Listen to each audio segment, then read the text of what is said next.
South India shopping mall లో block buster ఆషాఢం #1 kilo sale.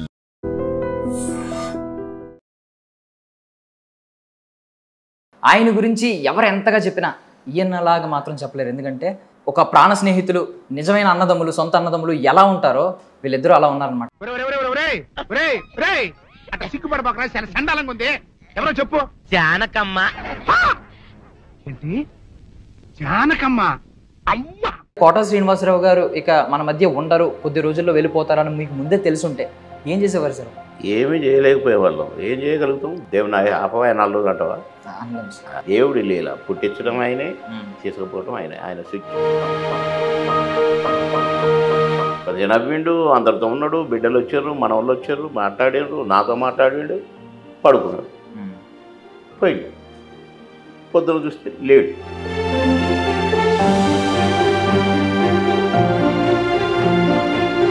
కానీ ఆయన మరణం గురించి మీరు చాలా గొప్పగా చెప్పారు. అంటే ఇలాంటి మరణమే ఎవరికైనా రావాలి. అందరితో తిట్టించుకొని అమ్మాయి నా ప్రాణానికి పడ్డాడు, వీడిని ముడ్డి గడగాల్సి వచ్చింది, మూతి గడగాల్సి వచ్చింది, పండు దోమాల్సి వచ్చింది. ఈ అమ్మాయి ఎన్నాళ్ళు నాయన ఈ చాకిరి.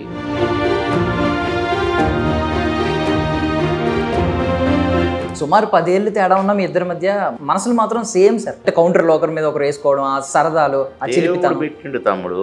దేవుడు కలిపిన దంటలమ్మి.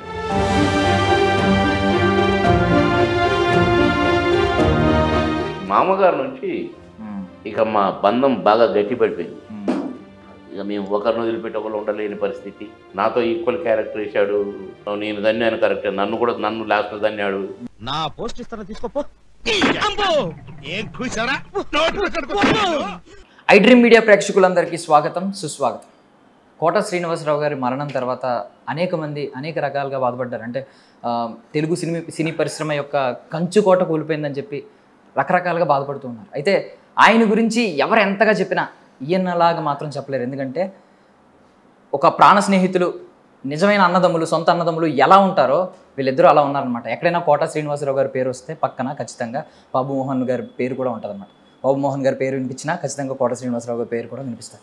సో అంతలా వీరిద్దరూ 100కు పైగా చిత్రాలు చేసి దశాబ్దాలకు పైగా వీళ్ళ మధ్య అనుబంధం ఉందన్నమాట. సో నాతో పాటు బాబు మోహన్ గారు ఉన్నారు, ఒకసారి మాట్లాడదాం. సార్ నమస్కారం. నమస్కారం తమ్ముడు. సార్ ఫస్ట్ ఆఫ్ ఆల్ అంటే మీరు చాలామందితో మాట్లాడారు ఇప్పటికే, బట్ నేను ఒక మాట అడుగుతున్నాను. అంటే కోట శ్రీనివాసరావు గారు ఇక మన మధ్య ఉండరు, కొద్ది రోజుల్లో వెళ్ళిపోతారని మీకు ముందే తెలుసుంటే ఏం చేసేవారు సార్? ఏమీ చేయలేకపోయేవాళ్ళం. ఏం చేయగలుగుతాం? దేవుని ఆపవా 4 రోజులు అంటవా? చెప్పండి, అంటారా? నీకు తెలుస్తుందా? తెలియదు. 4 రోజుల్లో పోతాడు, ఇంకొక 3 గంటలు ఉంటాడు, ఇంకా 15 నిమిషాలు ఏముంది, తెలుస్తుందా మీకు? తెలియదు సార్. ఎవరికి తెలియదు. దేవుడి లీల. పుట్టించడం ఆయనే, తీసుకుపోవడం ఆయనే. ఆయన స్విచ్ ఆఫ్ అంటే అంతే. నవ్విండు, అందరితో ఉన్నాడు, బిడ్డలు వచ్చారు, మనవాళ్ళు వచ్చారు, మాట్లాడారు, నాతో మాట్లాడిండు, పడుకున్నాడు, పోయిండు. పొద్దున చూస్తే లేడు. కట్టి ఉంది, కట్టి అని సాయంత్రం కాలబెట్టారు. కాలబెట్టినాక ఎముకలు తీసుకుపోయి నిన్ననే అక్కడ కలిసింది. అదే లైఫ్. కడక జరగక ముందు తెలిసింటే ఎవరికి తెలుస్తుంది? అంటే కొంచెం అనారోగ్య పాలయ్యారు, అనారోగ్యంతో ఉన్నాడు, ఎలా తెలుస్తూ ఉంటుంది కదా. అనారోగ్యంతో ఉన్నాడు కరెక్ట్. కానీ బాధపడుతూ పాపం 3 సంవత్సరాలు లేవలేక చాలా ఇబ్బంది పడుతూ ఉన్నాడు. కానీ ఆయన మరణం గురించి మీరు చాలా గొప్పగా చెప్పారు. అంటే ఇలాంటి మరణమే ఎవరికైనా రావాలి. సేవలు చేయించుకుంటూ మంచాన పడి ఇలాంటిది వద్దు, పడుకున్నామా పోయామా ఇలాగే ఉండాలి అని చెప్పి చాలా గొప్పగా చెప్పారు సార్. అందరితో తిట్టించుకొని అమ్మాయి నా ప్రాణానికి పడ్డాడు, వీడిని ముడ్డి గడగాల్సి వచ్చింది, మూతి గడగాల్సి వచ్చింది, పండు దోమాల్సి వచ్చింది. ఈ అమ్మాయి ఎన్నాళ్ళు నాయన ఈ చాకిరి అని మనల్ని ఈసడించుకోకముందే, అసహించుకోకముందే పోయిన జీవి ఎవరన్నా ఉంటే వాళ్ళు ధన్యజీవులు అని నేను అనుకుంటాను. అదే కోవలో 3 ఏళ్ల నుంచి మా అన్న బాధపడినా వాళ్ళు పట్టుకొని లేపి తెల్లేసి పెట్టి కూర్చుండి కాళ్ళు నొప్పితో బాధపడ్డా.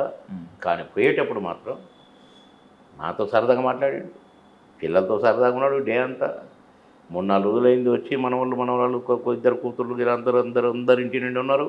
అందరిని చూసుకున్నాడు, కొంచెం భోజనం చేసిండు, కొంచెం పడుకున్నాడు, వెళ్ళిపోయి బాయ్ కథ. సుమారు 10 ఏళ్ళు తేడా ఉన్న మీ ఇద్దరి మధ్య మనసులు మాత్రం సేమ్ సార్. అంటే అది భలే మ్యాచ్ అయినాయి. అంటే కౌంటర్లో ఒకరి మీద ఒకరు వేసుకోవడం, ఆ సరదాలు, ఆ దేవుడు చిలిపితనం. పెట్టిండు తమ్ముడు, దేవుడు కలిపిన జంటలం మేము. దేవుడు మాకు అలా పెట్టిండు, మమ్మల్ని అలా కలిపిండు. అసలు ఆయన ఎవరో నేనెవరో, ఆయనది వేరే ఊరు, నాది వేరే ఊరు. ఆయన విజయవాడ, నాదేమో ఇక్కడ వరంగల్, ఖమ్మం.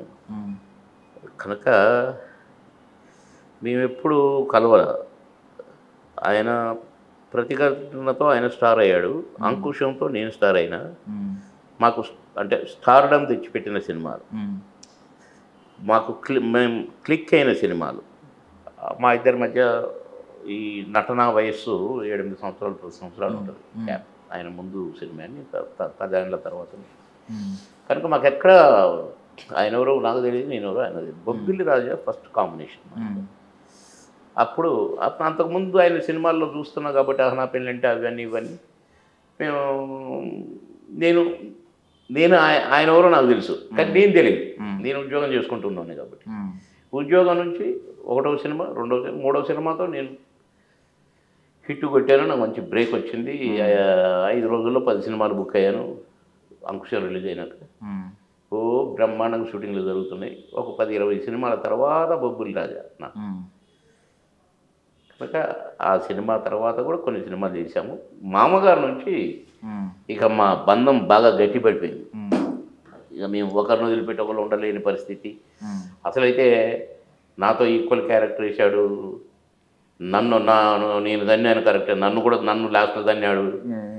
అట్లా కాదు, బాగా చేసామంటే బాగా చేసాం, నువ్వు బాగా చేసావంటే నువ్వు బాగా చేసావు అనుకున్నాం. కాకపోతే అప్పటి సినిమాల్లో ఏంటంటే ఆయన ముందు ఒక 5 సార్లు 6 సార్లు తన్నినా లాస్ట్ తన్ను ఈజ్ ఈక్వల్ టు 6 తన్నులు. అంటే మీరు రివెంజ్ తీసుకునే సీన్ ఉంటుంది సరదాగా. చాలా దానికోసం ఆడియన్స్ కూడా ఎగరగా వెయిట్ చేసేవారు. అప్పుడు దాకా ఆయన దంతున్నప్పుడు ఒక సైడ్ ఉంటారు కదా, మీరు ఎప్పుడు దంతారని వెయిట్ చేసి లాస్ట్లో తన్ని. దీని మీద ఏమన్నా సరదా సంభాషణలు జరిగేవి సార్ సెట్స్లో మీరు మాట్లాడుకునేటప్పుడు? అబ్బే అదేం లేదు, లాస్ట్ నేను తంతాను, నా టైం వస్తుంది అని చెప్పి మీరు సరదాగా అనడం అట్లా కాదు. కానీ ఎప్పుడన్నా కాలు తగిలినా లేకుంటే ఏదన్నా తగిలినా కూడా నెక్స్ట్ నేనున్నా జాగ్రత్త అనేవాడిని. అమ్మ నా కొడుకు, నువ్వు కొట్టినా కొడతారు అనేవాడు. నేను కొట్టేటప్పుడు మరి ఇప్పుడు దెబ్బ తగిలితే నాకు సంబంధం లేదు, అట్లా బ్లాక్మెయిల్ చేసేవాడిని. అట్లా మేము సరదాగానే ఉన్నాం తప్ప ఎంతమంది మాకు గొల్లాలు పెట్టినా, ఎంతమంది విడిపోవాలని చూసినా మేము విడిపోలేదు. చాలామంది మా జంట విడదీయాలని చూశారు, ఎవడి వల్ల కాలేదు. ఇప్పుడు RRR సినిమా వస్తే ఇప్పుడు అందరూ గొప్పగా చెప్పుకున్నారు సార్. యాక్చువల్లీ ఒక ద్వయం గురించి, ఒక డియో గురించి. మీ గురించి అప్పట్లో మీరిద్దరూ సినిమాలో ఉన్నారంటే డిస్ట్రిబ్యూటర్లు కూడా ఎగబడి కొనేవారు అని చెప్పి మేము వినేవాళ్ళం. సార్ ఏ సినిమాకి మీరు అది అంటే బలంగా వినిపించిన వార్త ఉంటుంది కదా సార్, అంటే మీరే వింటారు డిస్ట్రిబ్యూటర్లు ఎగబడ్డం, మీరు యాక్ట్ చేస్తున్నారు కలిసి, అంటే ఏ సినిమాకి ఎక్కువ సార్? ప్రతి సినిమా మామగారి కా నుంచి ఉన్నారా అమ్మ ఏ ఫోటో ఉంది, ఉన్నాడు అంతే. అంతేగాని ఇది ఎక్కువ అది తక్కువ, దానికి కొన్నారు దీనికి అని లేదు, ఇది వద్దన్నారు, ఇవి లేవు మాకు. మామగారి నుంచి హిట్ పేరు హిట్ జంట అంతే. ఈ డైలాగ్ బాగుంది, ఈ డైలాగ్ బాగలేదు, ఇళ్ళ బాగా చేసారు, ఇళ్ళ బాగా చేయలేదు, అవి లేవు మాకు. ఎరగదీశారా, భలే చేశారు అంతే. అట్లే పట్టకపోయినాం. అంటే నిజంగా సొంత స్నేహితులు, ప్రాణ స్నేహితులు, సొంత అన్నదమ్ములు ఉంటే ఒకరిని చూసి ఒకరు మోటివేట్ అవుతూ ఉంటారు. మీరు సినిమాల్లో తర్వాత వచ్చి ఉండొచ్చు, రాజకీయాల్లో మీరు పై చేయి ఉన్నప్పుడు ఆయన మిమ్మల్ని చూసి మోటివేట్ అవ్వడం, ఒకరినొకరు సరదాగా. మోటివేట్ కాదండి, పొడి చేయాలనుకున్నాడు, చేశాడు. అంటే మీరే ఇన్స్పిరేషన్ అంట కదా అది, దానికి కూడా. అంటే మీరు ఉన్నారు, మీరు గన్మెన్లు వస్తున్నారు, మీరు పోటీ చేస్తారు అనుకున్నాడు, అయిండు.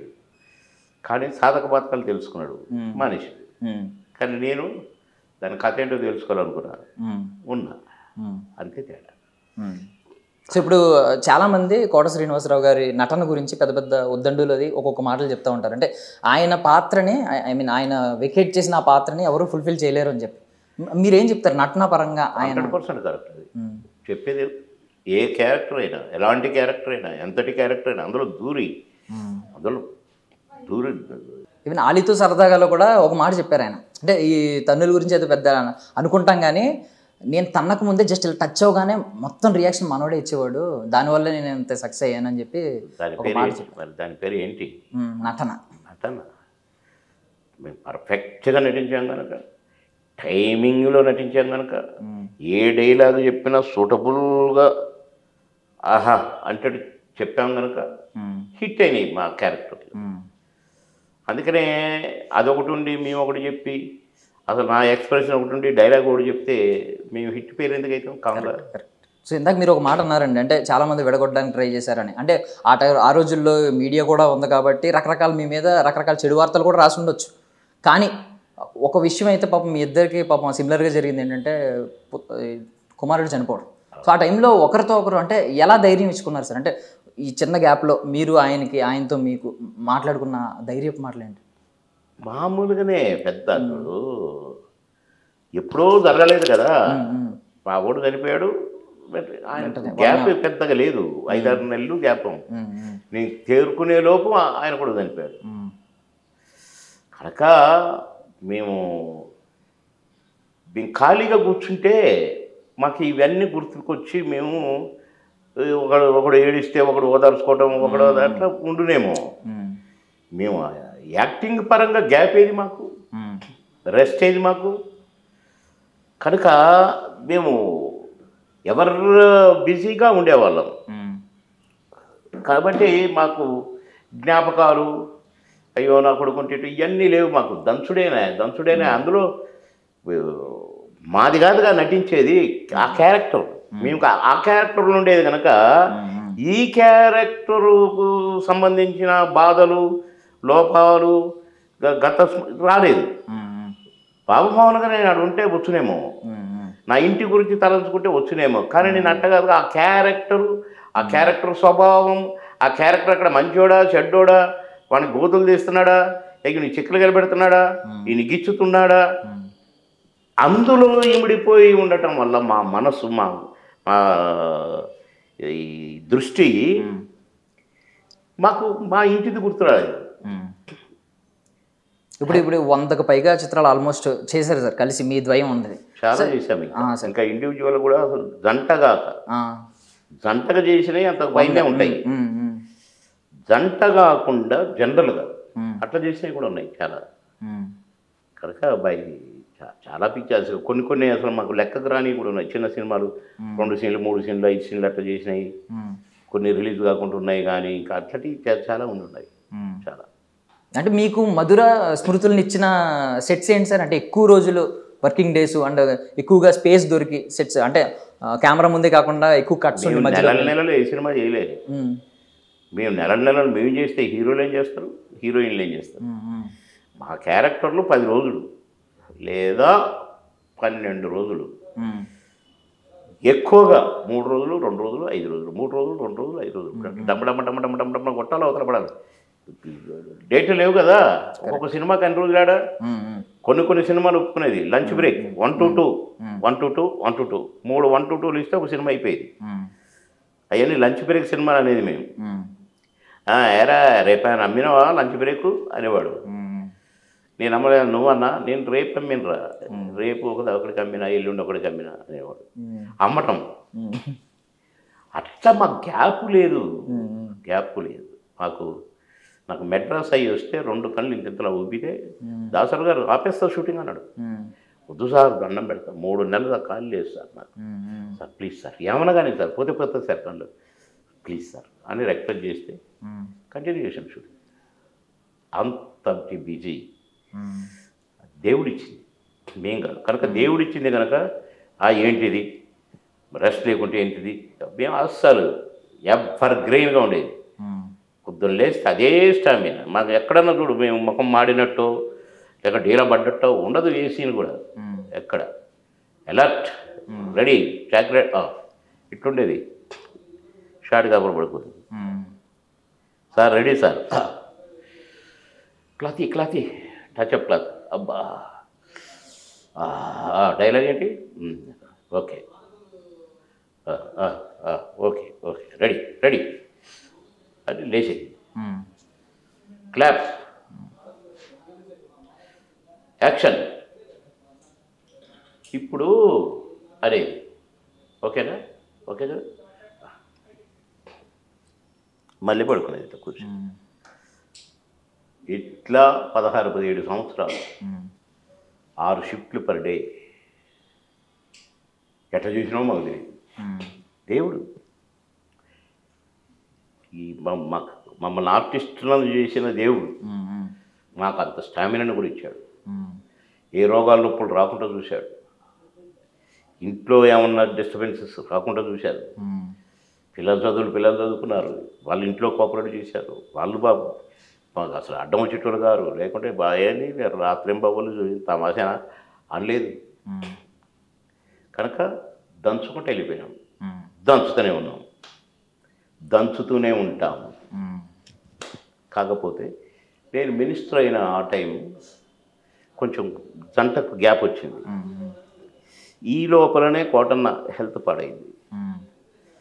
ఆ గ్యాప్ రావటం వల్ల ఇప్పుడు లోటు తగ్గింది. అదే మేము సినిమాలు చేస్తుండే 4 సినిమాలు మిగిలిపోయింది. అప్పుడు ఉంటే ఇంకెక్కువ బాగుండేది. జంట గ్యాప్ వచ్చింది కనుక పెద్దగా కొంచెం మేము ఎవరి పనులు బిజీగా ఉన్నాం. ఆయన అనారోగ్యంగా బిజీగా బాధలు పడుతూ ఆయన ఉన్నాడు. నేను నా పరుగులలో నేను ఉండటం వల్ల ఇది బాధ ఎక్కువగా తెలియట్లా. కరెక్ట్, కొంచెం గ్యాప్ వచ్చింది.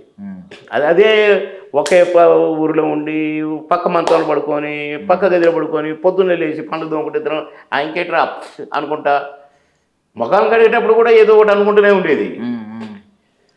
అట్లయితే ఇంకా ఎక్కువ గ్యాప్ దేవుడు మాకు ఈ సినిమాలు గ్యాప్ అందుకే పెట్టిండో ఏమో కదా. వీళ్ళు బాగా అడిక్ట్ అయి ఉన్నారు. ఈ టైంలో ఒకటి తీసుకుపోయి ఒకటి ఉంచితే న్యాయం కాదు. నేను వీళ్ళని ఇంత వాళ్ళని చేసి నేను హింసించడం, ఒకరిని తీసుకుపోవడం, ఒకరిని ఉంచి హింసించడం అనుకొని దేవుడు అనుకోని ఉంటాడు డెఫినెట్గా. అందుకనే గ్యాప్ ఇచ్చాడు, మాట్లాడిచ్చాడు, పడుకోబెట్టాడు, నన్ను పడుకోబెట్టాడటు, తీసుకుపోయాడు, పొద్దున్న లేచి చూసుకోమన్నాడు.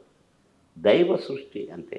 ఒక ప్రొడక్షన్ టైంలో కొంచెం టైం దొరికేదంట కదా సార్ ఇద్దరికి? అంటే భోజనం తినిపించేవారు ఆయన మీకు? ఏం ఇష్టపడితే ఏం తినేవారు సార్ ఎక్కువగా? ఏమి లేదు, ఏది ఉంటే అదే మాకు ఇష్టమైంది, మాకు నచ్చింది. ఆ టైం ఎక్కడిది? అసలు లంచ్ బ్రేక్లు అమ్మేవాళ్ళని చెప్పినా కదా. లంచ్ బ్రేక్ అయిపోగానే మళ్ళీ ఈ షూటింగ్లో ఉండాలి కదా. లంచ్ బ్రేక్లో ఆడికి పోవాలి కదా. ఒక డబ్బాలో కొంత కర్డ్ రైస్ కానీ కానీ కానీ అని ఆ సినిమా డ్రెస్ వేసుకునేది. వేసుకుని గబ గబ గబ గబ గబ గబ నీళ్ళరా అనే లోపల ఆ షూటింగ్ వచ్చేది, దిగేది, యాక్ట్ చేసేది, మళ్ళీ కూర్చునేది. మళ్ళీ ఈ గెటప్ తీసిపోతే ఇంకా ఆ గెటప్ వేసుకునేది, మళ్ళీ ఆడ దిగేది. ఇక మేము నచ్చిన కూర ఉందా, నచ్చిన ఇది ఉందా, చికెన్ కర్రీ ఉందా చూసుకునే టైమా లేదు. మేము ఎప్పుడు భోజనాన్ని అబ్బా అయ్యారు భలే తిన్నాం అని ఎప్పుడూ లేము. ఆకలిమన్నం తినటమే, పరుగులు తీయటమే. ఈ పరుగుల్లో ఏం చేస్తానో మాకు తెలిసేది కాదు, ఏం చేసామో మాకు తెలిసేది కాదు. నిజంగా చెప్తున్నా, ప్రామిస్గా. అయిపోయిందా ఓరే ఏం చేసామో ఏమో అనుకుంటే వెళ్ళిపోయింది. అట్లా ఎన్ని. Thank you so much sir, మీ విలువైన సమయాన్ని థ్యాంక్ యూ తమ్ముడు, thank you very much, very happy తమ్ముడు.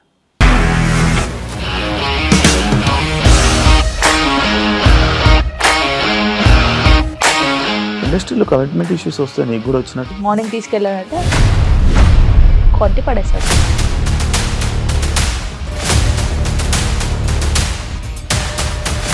ఒక్కళ్ళు కూడా చూడలేదు ఈ సినిమా అని చెప్పడానికి కూడా చాలా ధైర్యం కావాలి. అది నిజం కదా, దాంట్లో ధైర్యం ఏంటి? ఇది నెక్స్ట్ డే ప్లేట్ మార్చేస్తే తప్పు కదా. As of now we are comfortable this అని నేను అనుకుంటున్నాను. రష్మిక గారిది మీది ఒకే ఊరు అంట కదా? నీకు కోపం వచ్చిందంటే బాగా తిట్టేత్తరా? తిట్టేద్దామండి. నిజంగా గేమ్ ని ఎలా చేంజ్ చేయగలిగారు? ఏపీఎస్ఎఫ్సి వాళ్ళకి 6 నెలల్లో నేను 6 లక్షలు కట్టా. బిజినెస్ చేయాలనుకుంటే it is as difficult as riding a tiger.